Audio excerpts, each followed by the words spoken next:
Tes, tes, tes, tes. Recording sudah on.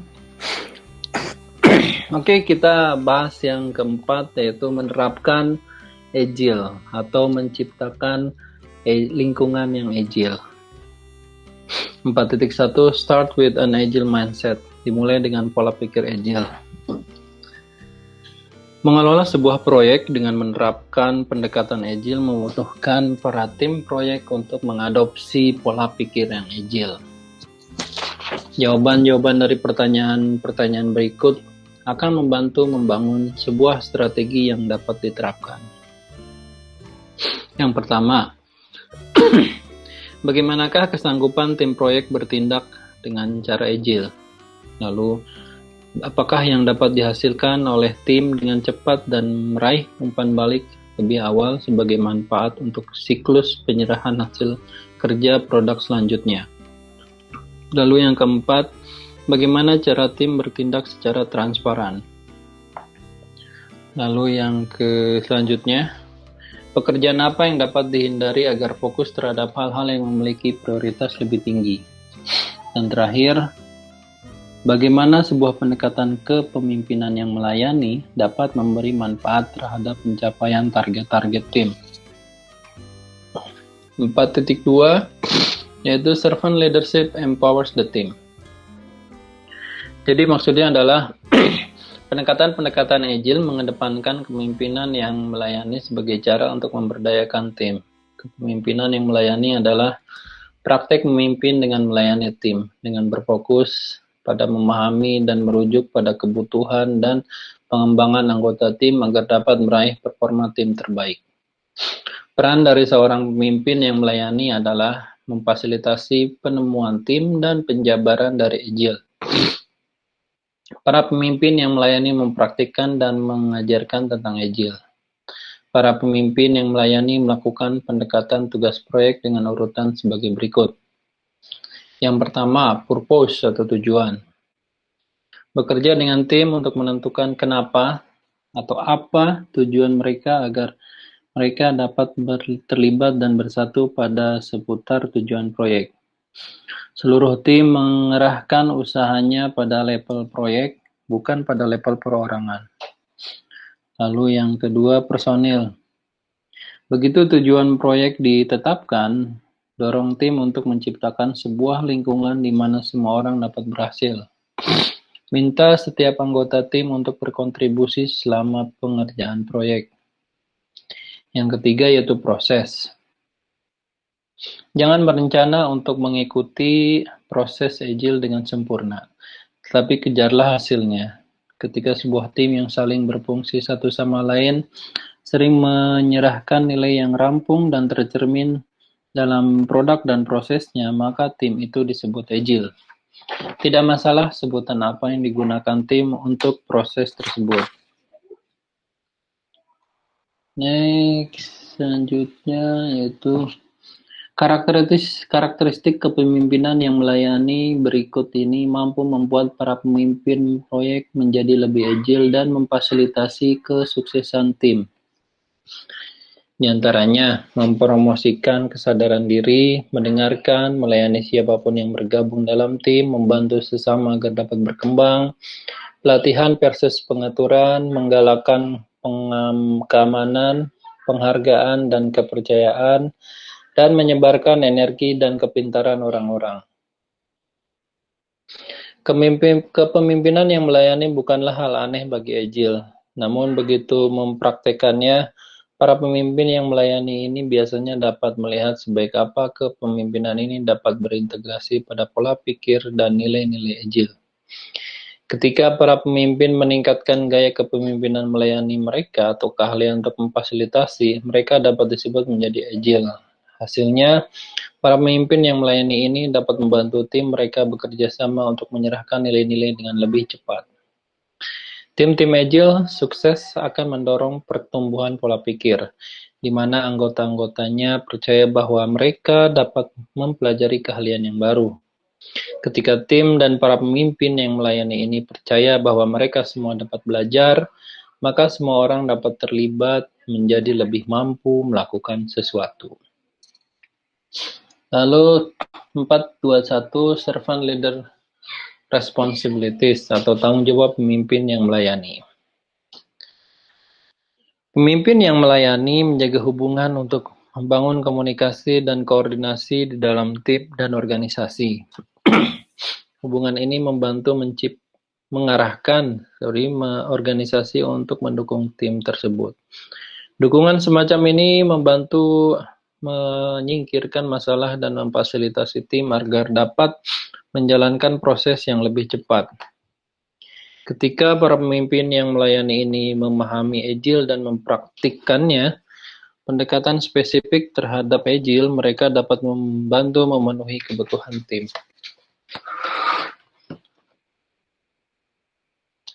Lalu 421 mengenai servant leader facilities atau pemimpin yang mampu melayani, mampu memfasilitasi. Jadi maksudnya adalah ketika para manajer proyek bertindak sebagai pemimpin yang melayani, titik beratnya berganti dari mengelola koordinasi menjadi memfasilitasi kerjasama.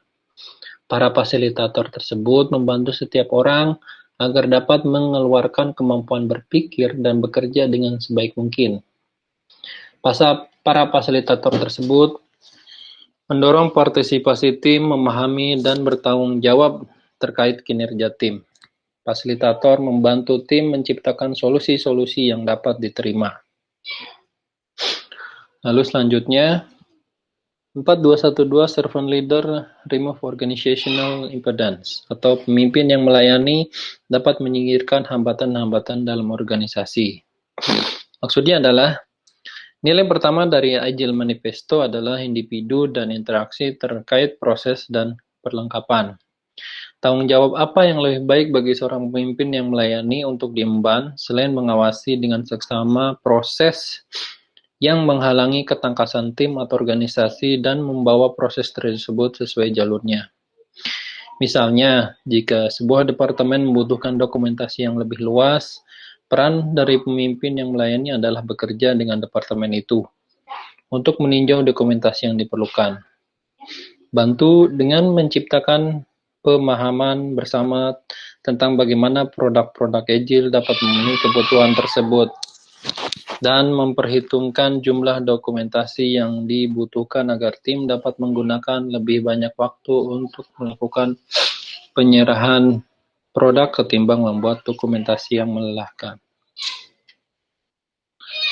Next, ke teks dalam box yaitu keahlian interpersonal versus keahlian teknis. Di samping kepemimpinan yang melayani, para anggota tim menekankan keahlian interpersonal dan kecerdasan emosi mereka.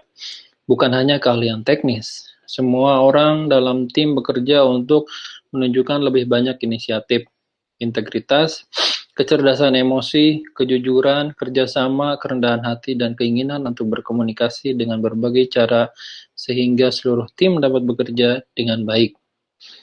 Tim membutuhkan keahlian-keahlian ini agar mereka dapat memberi respon yang baik terkait perubahan dalam arah proyek dan perubahan teknis produk.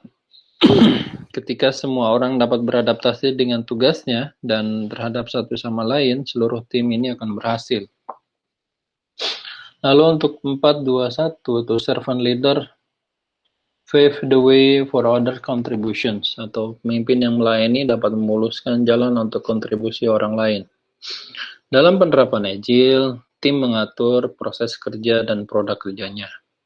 Manajemen secara mandiri dan organisasi seperti itu menerapkan kontribusi semua orang dan mendukung organisasi juga proyek. Para pemimpin yang melayani bekerja untuk memenuhi kebutuhan tim, proyek, dan organisasi. Melayani dapat bekerja untuk memfasilitasi ruang tim, bekerja dengan manajemen agar tim dapat fokus pada satu proyek dalam satu waktu, atau bekerja dengan pemilik produk untuk mengembangkan kisah dengan tim. Beberapa pemimpin melayani bekerja dengan auditor guna memperbaiki proses yang diperlukan dalam lingkup pembuatan peraturan. Beberapa pemimpin yang melayani bekerja dengan Departemen Keuangan untuk melakukan peralihan dalam organisasi tersebut terkait penambahan anggaran secara bertahap. 4214 pertimbangkan berbagai tanggung jawab pemimpin yang melayani ini. Para pemimpin yang melayani dapat memiliki banyak status, tetapi yang terpenting adalah apa yang mereka lakukan. Berikut adalah contoh tanggung jawab yang mungkin diemban seorang pemimpin yang melayani. Di antaranya adalah mengedukasi para stakeholder terkait mengapa perlu menjadi agile dan bagaimana caranya. Jelaskan keuntungan nilai bisnis berdasarkan prioritas, akuntabilitas yang besar, produktivitas dari tim yang diberdayakan, dan peningkatan kualitas dari keulasan yang lebih sering. Lalu selanjutnya adalah dukung tim dengan memberikan bimbingan, semangat, dan dukungan. Yang ketiga yaitu membantu tim terkait kegiatan manajemen teknis proyek seperti analisa risiko kuantitatif. Yang terakhir adalah rayakan kesuksesan tim dan dukung juga bangun kegiatan yang menjembatani para grup eksternal. Ciptakan gelombang apresiasi dan niat baik untuk meningkatkan kolaborasi. Yang terakhir adalah role of the project manager in agile environment. Peran manajer proyek dalam lingkup agile. Jadi, peran manajer proyek dalam agile kurang diketahui karena banyak kerangka kerja agile yang pendekatannya tidak menjelaskan tentang peran manajer proyek. Beberapa pelaku agile merasa bahwa peran seorang manajer tidak diperlukan. Karena tim yang mampu mengkoordinasi sendiri kelompoknya secara mandiri atau self-organizing team mengambil alih tanggung jawab manajer proyek sebelumnya. Namun, para pelaku agile yang pragmatis dan organisasi menyadari bahwa manajer proyek dapat menambahkan nilai secara signifikan dalam banyak situasi. Kunci perbedaannya adalah bahwa peran dan tanggung jawab mereka menjadi sedikit berbeda. Lalu di tipnya, nilai manajer proyek bukanlah jabatannya, melainkan kemampuan untuk membuat orang lain menjadi lebih baik.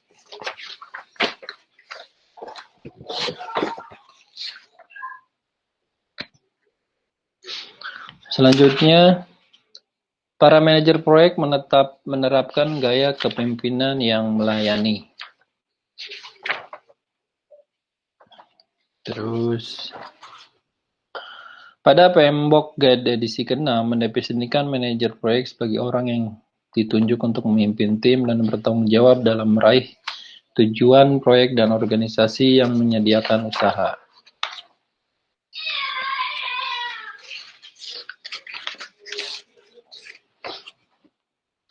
Banyak manajer proyek yang sudah terbiasa berada di pusat koordinasi dari sebuah proyek dan melacak serta mempresentasikan keadaan tim kepada bagian lain dalam organisasi. Menerapkan pendekatan ini tidak menjadi masalah ketika proyek-proyeknya dipecah ke dalam fungsi-fungsi yang silo. Namun, dalam proyek dengan tingkatan perubahan yang tinggi, ada lebih banyak kompleksitas yang sulit ditangani oleh satu orang. Untuk mengatasinya, tim-tim dengan fungsi silang ini justru mengkoordinasikan mereka sendiri dan bekerja sama dengan kalangan penting dari bisnis itu atau si pemilik produk. Komposisi dari tim. Prinsip inti dari nilai dan prinsip Agile Manifesto adalah pentingnya para individu dan interaksi. Agile mengoptimalkan alur nilai, mementingkan penyerahan hasil kerja yang frekuen kepada pelanggan, ketimbang memikirkan bagaimana cara orang-orang diberdayakan. Tipsnya adalah, bangun proyek di sekitar individu yang memiliki motivasi, berikan mereka lingkungan dan dukungan mereka yang membutuhkan, lalu beri kepercayaan kepada mereka untuk menuntaskan pekerjaannya.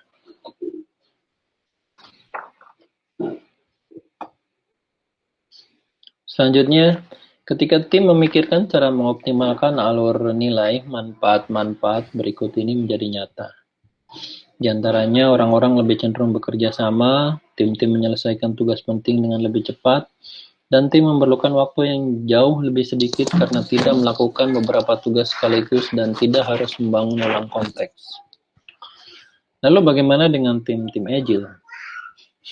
Tim-tim Agile berfokus pada pengembangan produk dengan cepat agar mereka dapat meraih umpan balik. Dalam prakteknya, tim Agile yang paling efektif berkisar dari 3 hingga 9 orang. Idealnya, tim Agile tersebut dikumpulkan dalam ruangan tim khusus. Anggota tim memberikan 100% dedikasinya kepada tim. Agile mendukung tim-tim yang mampu mengkoordinasi sendiri kelompoknya, di mana para anggota tim menentukan siapa saja yang akan melakukan tugas untuk periode selanjutnya dan dalam skala yang telah ditentukan. Tim-tim Agile berkembang pesat dengan kepemimpinan yang melayani. Para pemimpin mendukung tim untuk melakukan pendekatan terhadap tugas mereka. Tim-tim Agile dengan fungsi silang menghasilkan produk-produk jadi yang meningkat secara bertahap dan frekuen. Hal ini dikarenakan tim secara kolektif menanggung tugas yang ada dan bersama-sama memiliki keahlian yang diperlukan untuk menyerahkan jasa atau produk yang jadi. Selanjutnya, tabel 4.1 yaitu atribut dari Agile yang berhasil. Pada tabel atribut, orang-orang yang berdedikasi, fokus, dan produktivitas yang meningkat, tim yang kecil kurang dari 10 orang, anggota tim dengan tim silang, diantaranya mengembangkan dan menyerahkan produk, layanan lebih sering, menyerahkan nilai, jadi sebagai tim mandiri, dan memberikan umpan balik, serta mengintegrasi seluruh kegiatan pekerjaan guna menyerahkan produk yang jadi. Lalu kolokasi atau kemampuan untuk mengelola berbagai tantangan dalam berbagai kondisi. Di antaranya dengan bertujuan untuk komunikasi yang lebih baik, meningkatkan dinamika tim, berbagi pengetahuan, mengurangi biaya pembelajaran, dan mampu berkomitmen dalam bekerja dengan satu sama lain. Atribut selanjutnya itu gabungan tim antara yang memiliki keahlian umum dan keahlian khusus. Tim-tim dengan keahlian khusus menawarkan seluruh keahliannya dari tim dengan keahlian umum menawarkan fleksibilitas terkait pembagian tugas. Tim membawa kapasitas khusus dan sering menjadi spesialis dengan keahlian umum, dengan fokus pada keahlian khususnya ditambah pengalaman yang luas terkait berbagai keahlian yang telah dialami. Lingkungan kerja yang stabil, saling bergantung untuk menyerahkan produk layanan, menyetujui bersama pendekatan yang diambil untuk melakukan tugas dan menyerahkan perhitungan biaya tim atau run rate, dan melestarikan dan menyebarkan nilai-nilai intelektual. Lalu bagaimana dengan Agile Role atau peran Agile? Dalam pendekatan Agile, ada 3 aturan umum yang digunakan, yaitu cross-functional team member atau anggota tim dengan fungsi silang, terus product owner, dan fasilitator tim. Tabel 42 menggambarkan peran-peran dari tim ini di bawah ini. Role yang pertama adalah anggota tim dengan fungsi silang. Tim dengan fungsi silang terdiri dari anggota tim dengan seluruh keahlian yang dibutuhkan untuk memproduksi produk jadi. Sedangkan pemilik produk adalah yang bertanggung jawab membimbing arah produk. Pemilik produk memberi penilaian terhadap kerja berdasarkan nilai bisnisnya. Pemilik produk bekerja dengan timnya sehari-hari dengan memberikan umpan balik terhadap produk dan membuat arahan terhadap produk yang akan dikembangkan atau diserahkan selanjutnya. Itu artinya pekerjaannya kecil, cukup kecil untuk dijelaskan dalam satu kartu indeks. Sedangkan dalam pendekatan Agile, pemilik produk menyebabkan pekerjaan tertunda bagi tim. Penundaan ini membantu tim melihat bagaimana cara menyerahkan nilai tertinggi tanpa menciptakan sesuatu yang sia-sia. Faktor kritis dari tim Agile adalah kepemilikan yang kuat terhadap produk.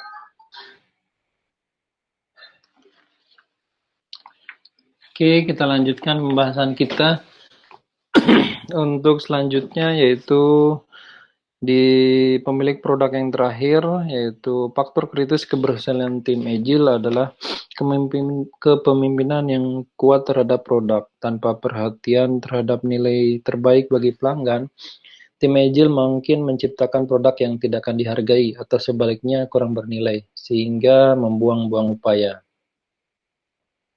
Yang ketiga yaitu fasilitator tim. Peran ketiga yang biasanya ada dalam tim Agile adalah fasilitator tim. Seorang pemimpin yang melayani. Peran ini dapat disebut sebagai manajer proyek, tenaga ahli Scrum atau Scrum Master, ketua tim proyek, pelatih tim, atau fasilitator tim. Seluruh tim Agile membutuhkan kepemimpinan yang melayani dalam tim tersebut. Orang-orang butuh waktu untuk membangun keahlian kepemimpinan mereka dalam memfasilitasi, melatih, dan mengenyahkan hambatan-hambatan. Dalam praktiknya, banyak organisasi mengundang pelatih Agile dari luar untuk membantu mereka ketika kemampuan melatih internal mereka belum berfungsi secara penuh. Selanjutnya, yaitu teks di dalam box, adalah orang dengan bentuk I dan orang dengan bentuk T. Ada orang yang memiliki spesialisasi yang sangat spesifik di satu area tetapi jarang berkontribusi di luar area tersebut. Orang-orang ini dalam komunitas Agile disebut sebagai orang-orang bentuk I, karena seperti halnya huruf I, mereka memiliki kedalaman tetapi tidak memiliki keluasan. Sebaliknya, orang-orang yang bentuk T menambah keahlian mereka di satu area dengan keahlian yang mendukung, tapi tidak terlalu berdikembangkan dalam area yang berkaitan dan memiliki keahlian bekerja sama yang baik. Misalnya, orang yang dapat melakukan pengujian di beberapa bagian dari produk sekaligus mengembangkan bagian yang berbeda dari produk itu dapat disebut sebagai orang dengan bentuk T. Orang dengan bentuk T memiliki spesialisasi yang jelas dan diakui serta memiliki peran utama, tetapi memiliki kemampuan, fleksibilitas, dan bakat bekerja sama untuk membantu orang lain ketika dibutuhkan. Kerjasama ini mengurangi aksi lepas tangan dan keterbatasan jika hanya ada satu orang yang mengerjakan tugas. Lalu menyamaratakan para spesialis. Tim-tim Agile biasanya berfungsi silang, tetapi seringkali orang yang tidak langsung berfungsi silang ketika baru memulai, namun banyak tim Agile yang sukses berasal dari para spesialis yang umum, atau orang-orang dengan bentuk T yang memiliki keterampilan dan pengetahuan yang luas dan belajar dengan menghubungkan perspektif yang berbeda dari spesialisasi yang berbeda. Itu artinya anggota tim ini memiliki fokus pada keahlian khusus dan juga pengalaman yang luas terhadap berbagai macam keahlian ketimbang hanya memiliki satu spesialisasi.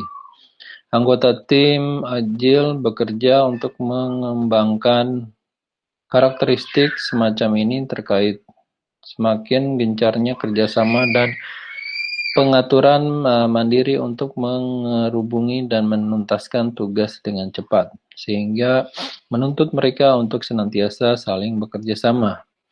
Hasil dari satu orang saja tidak relevan, hanya berfokus pada kinerja satu orang saja dapat berbahaya sehingga menimbulkan penyempitan bagi tim lainnya. Tujuannya adalah agar tim mengoptimalkan penyerahan produk jadi demi mendapatkan umpan balik.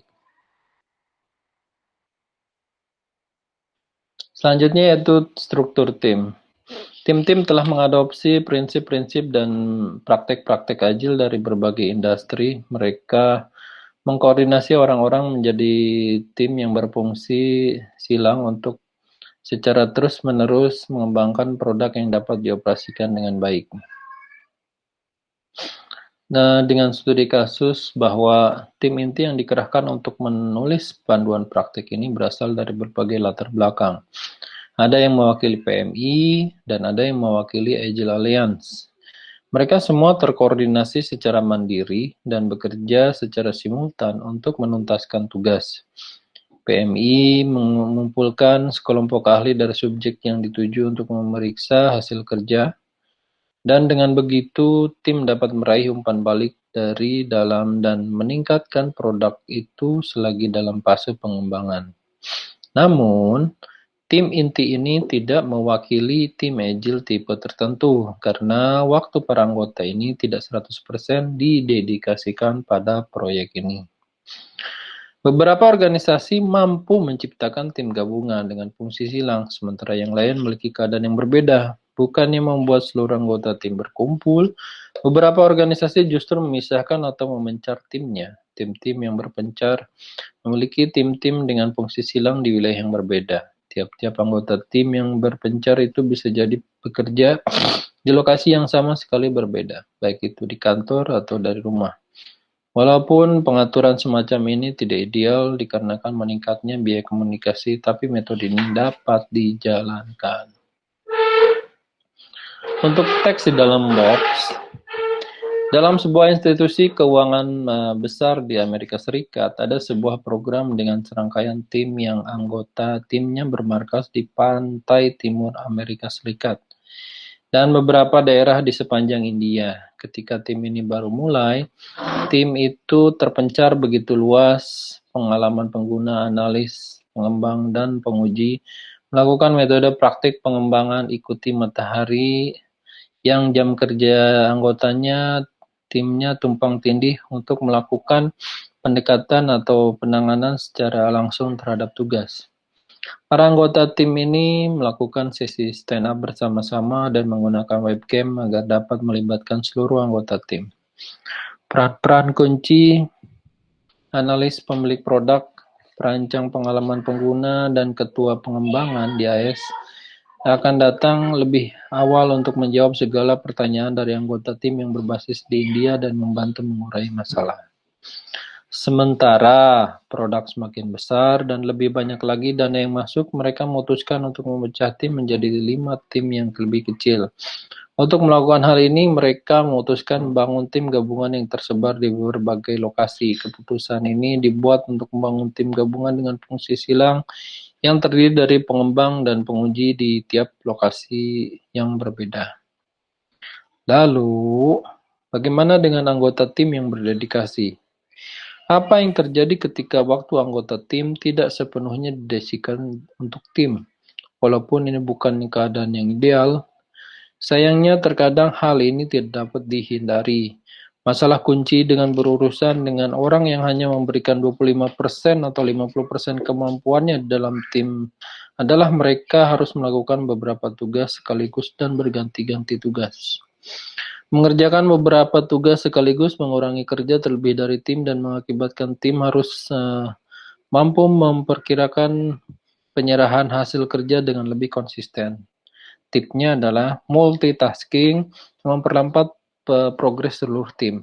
Karena anggota tim membuang waktu dengan berganti-ganti konteks dan atau saling menunggu untuk menyelesaikan pekerjaan lain. Ketika orang sudah berdedikasi 100% hanya pada tim akan menghasilkan kinerja dan kecepatan yang optimal. Proses pengembangan mengikuti matahari adalah proses di mana pekerjaan dialihkan pada setiap akhir hari dari satu lokasi ke lokasi lain yang zona waktunya berbeda untuk mempercepat pengembangan produk.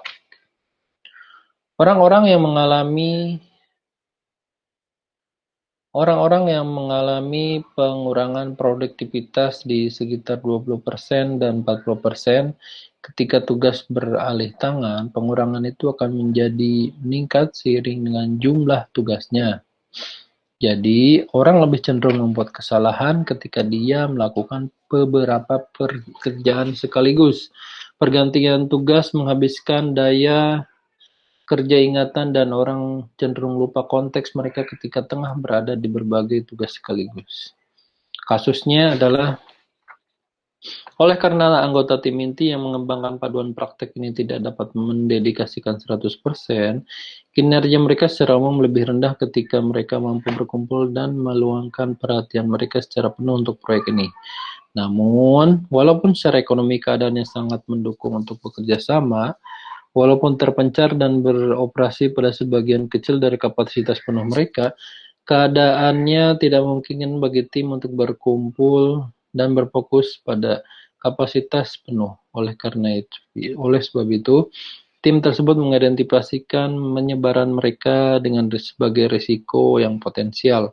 Tim ini melacak dan mengawasi progres kerja mereka lewat penggunaan alat-alat kerjasama dan menyesuaikan penugasan berdasarkan urutan kapasitas tim individu.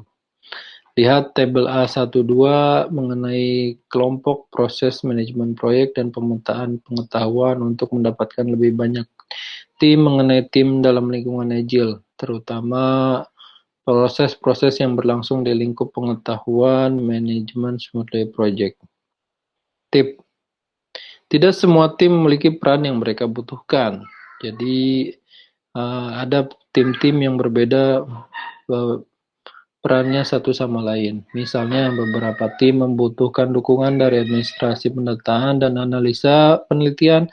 Ketika sebuah tim telah menunjuk seorang spesialis untuk sementara waktu, penting untuk memastikan bahwa semua orang memiliki pengharapan yang sama.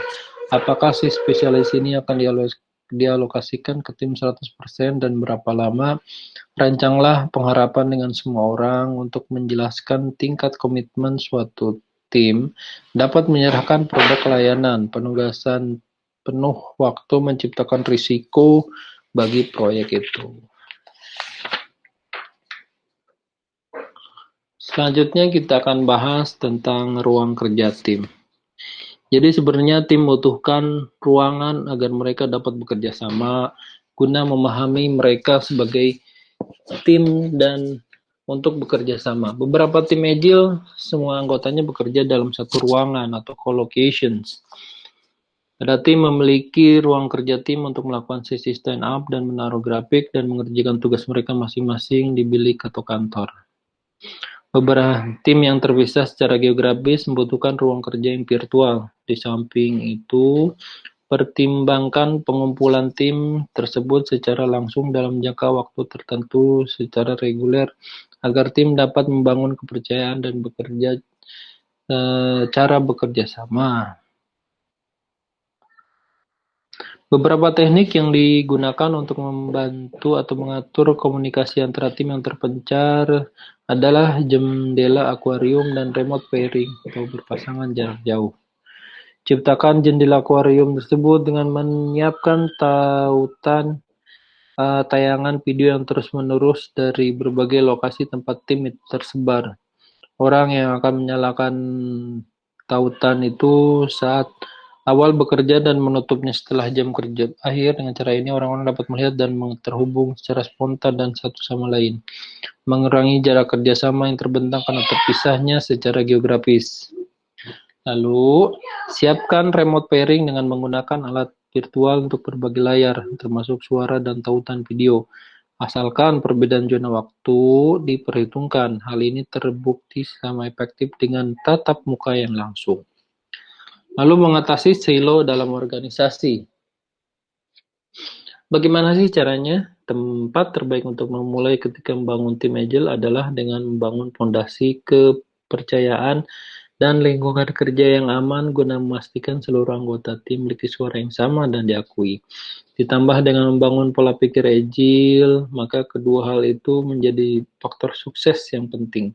Semua tantangan dan risiko dapat diantisipasi atau diatasi.